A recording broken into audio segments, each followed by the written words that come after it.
SLBC tunnel దగ్గర ప్రమాదంపై CM Revanth Reddy దిగ్భ్రాంతి వ్యక్తం చేశారు. ఘటనా స్థలంలో వెంటనే సహాయక చర్యలు చేపట్టాలని అధికారులను ఆదేశించారు. మంత్రి ఉత్తమ్, ఇరిగేషన్ అధికారులు హెలికాప్టర్లో ఘటనా స్థలానికి బయలుదేరి వెళ్లారు.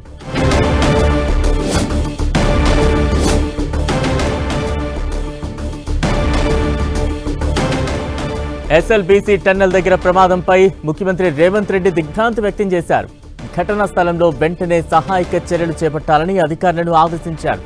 మంత్రి ఉత్తమ్, ఇరిగేషన్ అధికారులు హెలికాప్టర్లో ఘటనా స్థలానికి బయలుదేరి వెళ్లారు. ఇక తాజా అప్డేట్స్ అందించేందుకు మా ప్రతినిధి కొండల్ సిద్ధంగా ఉన్నారు. కొండల్, ఎస్ఎల్బీసీ ప్రమాదం పైన ముఖ్యమంత్రి రేవంత్ రెడ్డి స్థానిక అధికారులందరితో మాట్లాడడం జరిగింది.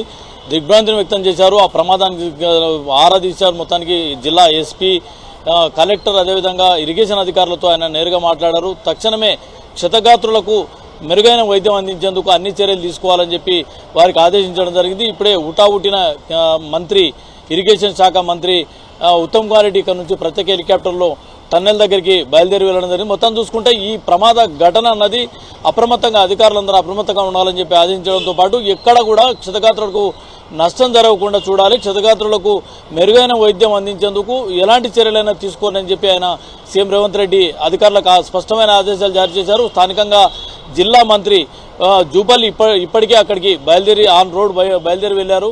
జిల్లాలోనే ప్రస్తుతం మామనాడు జిల్లాలో ఉన్న జూపల్లి అటు నుంచి అటే ప్రమాద ఘటనా స్థలానికి వెళ్లడం జరిగింది. ఇప్పుడు ఇక్కడ నుంచి ఉత్తమ్ కుమార్ రెడ్డితో పాటు ఇరిగేషన్ శాఖ ముఖ్య అధికారులందరూ కూడా ప్రత్యేక హెలికాప్టర్లో అక్కడికి బయలుదేరడం జరిగింది. బలరాం, అంటే ఈ ఘటనా స్థలంలో ఎటువంటి సహాయక చర్యలు కొనసాగుతున్నాయి?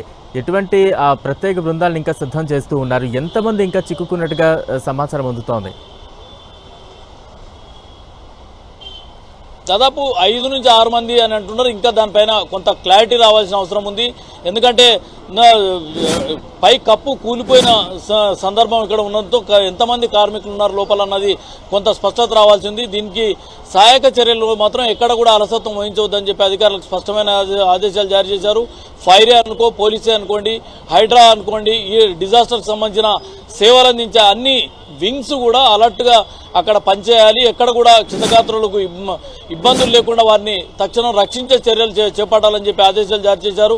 కొంతమందిని ఇప్పటికే ఒకరిద్దరు బయటికి తీసినట్టు కూడా తెలుస్తుంది. కాబట్టి వారికి సహాయక చర్యలు అందించేందుకు సమీప అంటే కర్నూలు నుంచి కర్నూలుకు దగ్గర ఉంటుంది. ఇక్కడ హైదరాబాద్ అవసరమైతే మెరుగైన వైద్యం అందించేందుకు మాత్రం పూర్తి సహాయ చర్యలు చేపట్టాలని చెప్పి సీఎం ఆదేశాలు జారీ చేశారు. ఇప్పుడు ఘటనా స్థలానికి మరికొద్దిసేపట్లో మంత్రి ఉత్తమ్ కుమార్ రెడ్డితో పాటు ఇరిగేషన్ అధికారులు కూడా చేరుకోబోతున్నాం. అసలు ఈ ఘటనకు కారణం ఏంటి, ఎక్కడ లోపాలు ఉన్నాయన్న దానిపైన పూర్తి నివేదికను సీఎం రేవంత్ రెడ్డి అధికారులకు ఆదేశం జారీ చేశారు. బలరాం, అంటే ప్రమాదానికి గల కారణాలు ఏమైనా తెలుస్తున్నాయి? ప్రాథమికంగా ఏ సమయంలో ఈ ప్రమాదం జరిగింది? ప్రత్యక్ష సాక్షులు ఏం చెప్తూ ఉన్నారు?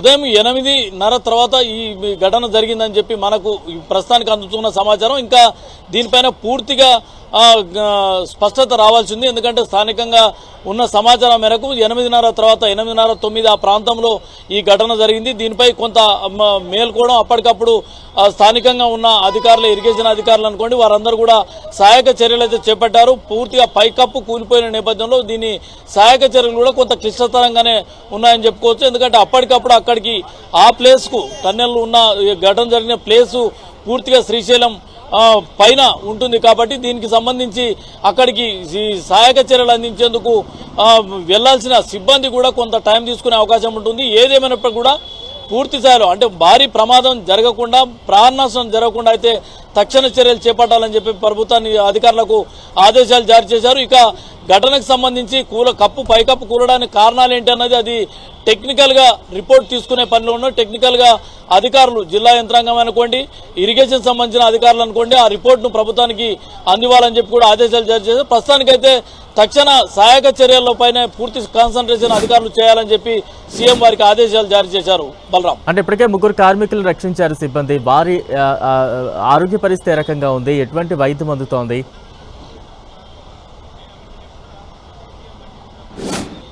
వారికి సంబంధించి సహాయక చర్యల్లో భాగంగా 3 బయటికి తీశారంటున్నారు. ఇంకా 2-3 లోపల ఉన్నారంటున్నారు. ఎక్కడ కూడా వీటికి సంబంధించిన ఇంకా క్లారిటీ, స్పష్టత లేదు.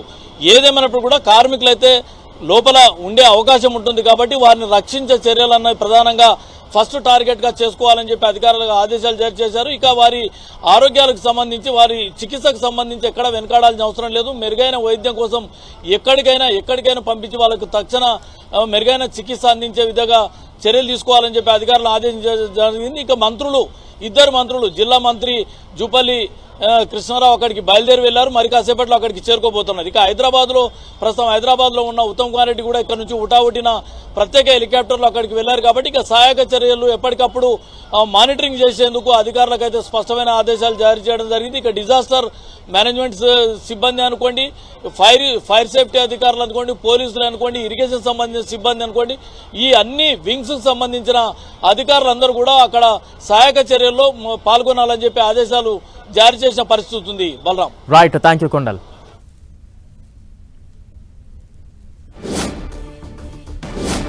నాగర్ కర్నూలు జిల్లా దోమలపెంట దగ్గర శ్రీశైలం ప్రాజెక్టు ఎనమగట్టు టన్నెల్లో ప్రమాదం జరిగింది. 14వ కిలోమీటర్ దగ్గర 3 మీటర్ల మేర పైకప్పు కూలింది. ఈ ప్రమాదంలో పలువురు కార్మికులకు గాయాలయ్యాయి. ముగ్గురిని బయటకు తీసిన సిబ్బంది వారిని స్థానిక ఆసుపత్రికి తరలించారు. అయితే టన్నెల్లో ఇంకా 40 మంది చిక్కుకున్నట్టు తెలుస్తోంది. వీరిని రక్షించేందుకు సహాయక చర్యలు కొనసాగుతున్నాయి. మరోవైపు ఈ ప్రమాదం తెలుసుకున్న ఇరిగేషన్ అధికారులు ఘటనా స్థలానికి చేరుకున్నారు. ప్రమాదం ఎలా జరిగిందన్న దానిపై వివరాలు సేకరిస్తున్నారు. ఘటనా స్థలం నుంచి తాజా అప్డేట్స్ అందించేందుకు మా ప్రతినిధి రాఘవేంద్ర సిద్ధంగా ఉన్నారు. రాఘవేంద్ర. బలరాం, నాగర్ కర్నూలు జిల్లా ఎస్ఎల్బిసి టన్నెల్లోను ఏదైతే ఎడమ కాలువకు సంబంధించినటువంటి టన్నెల్లోను ఒక్కసారిగా టన్నెల్ అంతా కూలడంతోనూ ఉదయం ఏదైతే దినసరి కూలీగా వెళ్ళినటువంటి కూలీలు దాంట్లో దాదాపు 40 మందికి పైగా ఉన్నట్ల సమాచారము. అయితే ముగ్గురు మాత్రము వాళ్ళు గాయాలతో బయటపడినట్టు పరిస్థితి కనిపిస్తుంది. వారిని సున్నిపేట ప్రభుత్వ ఆసుపత్రికి తీసుకెళ్లి వాళ్ళకి ట్రీట్మెంట్ అయితే చేస్తున్నారు. కానీ లోపల టన్నెల్లో చిక్కిపోయినటువంటి కూలీల గురించి మాత్రము ఎలాంటి సమాచారము బయటికి రావట్లేదు. వాళ్ళ పరిస్థితి ఏ విధంగా ఉందనేది కూడా తెలియట్లేదు. ఎందుకంటే చాలా పొడవైనటువంటి టన్నెల్, చాలా లోతైనటువంటి టన్నెల్ కావడంతో కొంతవరకు ఎక్కువ ఆలస్యం అయితే ప్రమాదం జరిగే అవకాశం ఉంటుందని మాత్రము అధికారులు వైపు అంచనా వేస్తున్నారు.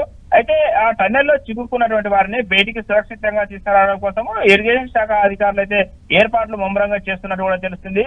ఈ సంఘటన స్థలానికి ఇప్పటికే దాదాపు మంత్రులు ఇటు జూపల్లి కృష్ణారావు అదే విధంగా ఉత్తమ్ కుమార్ రెడ్డి ఇద్దరు కూడా బయలుదేరడం జరిగింది. మరికొద్దిసేపట్లో సంఘటన స్థలానికి మంత్రులు ఇద్దరు చేరుకుంటారు.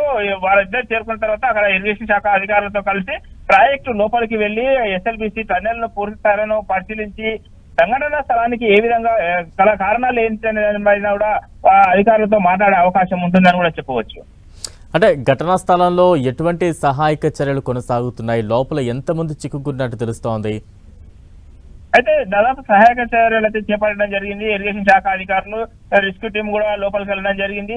అయితే ఆ పరిసర ప్రాంతాల్లోకి మీడియా కానివ్వండి ఇతర ఎవరు కూడా అనుమతించడం లేదు. చాలా దూరమే అక్కడ పోలీస్ బందోబస్తును ఏర్పాటు చేయడం జరిగింది. అయితే అదే విధంగా ఉదయం 8:30 సమయంలోనే వాళ్ళంతా కూలీలంతా లోపలికి వెళ్ళడం జరిగింది. 9:30 సమయం కల్లా ఈ ఘటన చోటు చేసుకున్నది. అంటే దాదాపు 3 గంటలు కావస్తుంది ఈ ఘటన చోటు చేసుకుని. 3 గంటల నుంచి కూడా సమాచారం బయటికి రాకుండా అక్కడ ఉన్నటువంటి అధికారులు, అక్కడ ఉన్నటువంటి సిబ్బంది కొంతవరకు కవర్ చేసే ప్రయత్నం చేశారు. కానీ విషయం పెద్దగా కావడంతో ఇష్యూ పెద్దగా అయింది. దీంతో విషయం బయటకు రావడం జరిగింది. వెంటనే గాయపడినటువంటి వారిని ఏదైతే సున్నిపేట ప్రభుత్వ ఆసుపత్రికి తరలించడంతో ఇంకెంతమంది ఉన్నారని చెప్పేసి విషయం అయితే బయటకు రావడంతో ఒక్కసారిగా అక్కడ పరిస్థితి ఎంతో ఉధృతంగా మారింది. కూలీల్లోకి ఏమైనా ప్రమాదం జరిగిందా అనేది మాత్రం కొంతవరకు ఆందోళన కలిగించే అంశంగా మారిందని కూడా చెప్పవచ్చు. అంటే ఘటనకు సంబంధించి ప్రత్యక్ష సాక్షులు ఏమైనా చెప్తూ ఉన్నారా? ఇప్పటికే ముగ్గురిని రక్షించి వారికి ఇప్పటికే వైద్య పరీక్షలు కూడా అందిస్తూ ఉన్నారు, చికిత్స అందిస్తూ ఉన్నారు. వారితో ఏమైనా మాట్లాడే ప్రయత్నం చేశారా? ఈ ఘటనకు సంబంధించి వారేం చెప్తున్నారు? అయితే వాళ్ళు పూర్తిగా మాట్లాడలేనటువంటి పరిస్థితుల్లో ఉన్నారు. వాళ్ళకి ట్రీట్మెంట్ అందుతుంది. అయితే మనకు ఉన్నటువంటి సమాచారం ప్రకారం అంటే దాదాపు అది 20 కిలోమీటర్ల వరకు ఆ టన్నెల్ పొడవు ఉంటుంది. ఇప్పటి వరకు 10 కిలోమీటర్లు గతంలోనే పూర్తయింది. మిగతా 10 కిలోమీటర్ల టన్నెలకు 4-5 రోజుల క్రితమే పనులు ప్రారంభించడం జరిగింది. 4 రోజుల కిందటే పనులు ప్రారంభించినప్పటికీ ఒక్కసారిగా ఆ టన్నెల్ కూలడం ఏంటనేది ఓవైపు ప్రశాంతకరంగా మారింది. ఎందుకంటే చాలా లోతైనటువంటి టన్నెల్, చాలా పొడవు ఉన్నటువంటి టన్నెల్ కావడము, అదంతా కూడా కొంత గ్యాప్ రావడము, పనులన్నీ కూడా ఆలస్యంగా తిరిగి ప్రారంభించడంతో కొంత గ్యాప్ రావడం జరిగింది. దాంతో ఆ టన్నెల్ పై భాగం అంతా కూడా నీటితో తడిసి ప్రతిరోజు నీటితో తడిసినటువంటి భాగం అంతా కూడా ఒక్కసారిగా ఆ టన్నెల్ అంతా కూడా కుప్పకూలినట్టు కూడా తెలుస్తుంది. నీటి తేమకి కూలిందా లేదంటే ఇతర కారణాలు ఏంటనేది మాత్రము ఇప్పటి వరకు కూడా ఇంకా పూర్తి స్థాయిలో విషయాలు బయటకు రాలేదు. అధికారుల విచారణలో ఏంటనేది మాత్రం వెలుగులోకి వచ్చే అవకాశం ఉంటుంది. అంటే ఇప్పటికే లోపల 40 మంది చిక్కుకున్నట్టు మనకు సమాచారం అందుతోంది. వారందరినీ క్షేమంగా బయటకు తెచ్చేందుకు ఎటువంటి ప్రత్యేక ప్రణాళికలు సిద్ధం చేస్తూ ఉన్నారు అధికారులు? అయితే ఇప్పటికే ప్రాజెక్టుకు సంబంధించినటువంటి ఏదైతే వాళ్ళంతా సిబ్బంది కూడా పూర్తి స్థాయిలో ఏర్పాట్లు చేయడం జరిగింది. రెస్క్యూ టీం అంతా కూడా అక్కడికి చేరుకోవడం జరిగింది. ఎక్కడ కూడా వాళ్ళకి టన్నెల్ చాలా లోతైనటువంటి టన్నెల్ కాబట్టి ఎక్కడ కూడా ఎలాంటి ఇబ్బందులు తలెత్తకుండా పూర్తి స్థాయిలోనూ వాళ్ళని సేఫ్ గా తీసుకొచ్చడానికి ఎన్డీఎస్ఏ ఇప్పటికే వాళ్ళంతా కూడా డ్యామ్ సేఫ్టీ అథారిటీ బృందం అంతా కూడా అక్కడికి చేరుకున్నది. అయితే వారికి ఎలాంటి అక్కడ ఆక్సిజన్ సమస్య తలెత్తే అవకాశం ఉంటుంది. టన్నెల్లోనే ఒక గృహలాగా ఉంటుంది కాబట్టి అక్కడ ఆక్సిజన్ సంఘటన జరిగినప్పుడు ఆ మట్టి కుప్పలంతా కూడా వారి కార్మికులపై పడి ఉంటది కాబట్టి ఖచ్చితంగా వాళ్ళకి ఆక్సిజన్ సరఫరా చేసేందుకు ప్రత్యేక సిలిండర్లను కూడా ఏర్పాటు చేయడం జరిగింది. వారికి ఆక్సిజన్ అన్ని కూడా అందించి వారిని సేఫ్ గా తీసుకొచ్చడానికి కూడా అక్కడ నేషనల్ డ్యామ్ సేఫ్టీ అథారిటీ కూడా ఏర్పాటు చేస్తుంది. అంటే గతంలో ఎప్పుడైనా ఇలాంటి చిన్న చిన్న ఘటనలు ఏమైనా చోటు చేసుకున్నాయా? అప్పుడు ఎటువంటి జాగ్రత్తలు పాటించారు? గతంలో ఇలాంటి ప్రాజెక్టు టన్నెల్స్ తవ్వకాలు జరిగేటటువంటి క్రమంలోనూ చాలా వరకు ఇలాంటి ఘటనలు చోటు చేసుకున్నప్పటికీ ఇంత పెద్ద మొత్తాన 40 మంది కార్మికులు ఎప్పుడు కూడా ఇలాంటి ప్రమాదాలు చోటు చేసుకోలేదు. ఒకరిద్దరు కార్మికులు ఏదైనా దానిలో చిక్కుకుంటే వారిని సేఫ్ గా అక్కడ ఉన్నటువంటి సిబ్బంది మాత్రం వాళ్ళు అక్కడ ఉన్నటువంటి అధికార యంత్రాంగం అప్రమత్తమై వెంటనే బయటికి తీసుకొచ్చినటువంటి పరిస్థితి కనిపించింది. కానీ ఈ రోజు ఒకసారిగా 40 మంది కూలీలకు పైగా ఉన్నారు. పైగా 3 గంటలకు సమయం పైగా అవుతుంది. ఇంతవరకు కూడా ఇంకా బయటికి తీసుకురాలేకపోవడంతో కొంతవరకు మాత్రము ఏదైనా ప్రాణ నష్టం జరిగే అవకాశం ఉంటుందని చెప్పేసి మాత్రము కొంత అధికారులలో కానీ అక్కడ ఉన్నటువంటి సిబ్బంది ఆ కూలీల వాళ్ళ బంధువులలో కూడా ఒక టెన్షన్ వాతావరణం అయితే నెలకొన్నదని కూడా చెప్పవచ్చు. రాఘవేంద్ర, ఖచ్చితంగా ఎంత కాదన్నా 40 మంది కార్మికులు చిక్కుకున్నారు అనగానే వారి బంధువుల్లో కూడా ఒక ఆందోళన అలజడి మొదలవుతుంది. ఘటనా స్థలానికి వారు కూడా చేరుకునే ప్రయత్నం చేస్తూ ఉంటారు. వారి బంధువుల్లో ఒక భరోసా, ఒక ధైర్యం నింపే ప్రయత్నం చేస్తూ ఉన్నారా? ఏమైనా ఆంక్షలు కొనసాగుతున్నాయా? వారి కుటుంబీకులకు పూర్తి స్థాయిలో సమాచారం ఇవ్వడం జరిగింది. కొంతమంది ఇప్పటికే ప్రాజెక్టు దగ్గరకు చేరుకుంటున్నారు.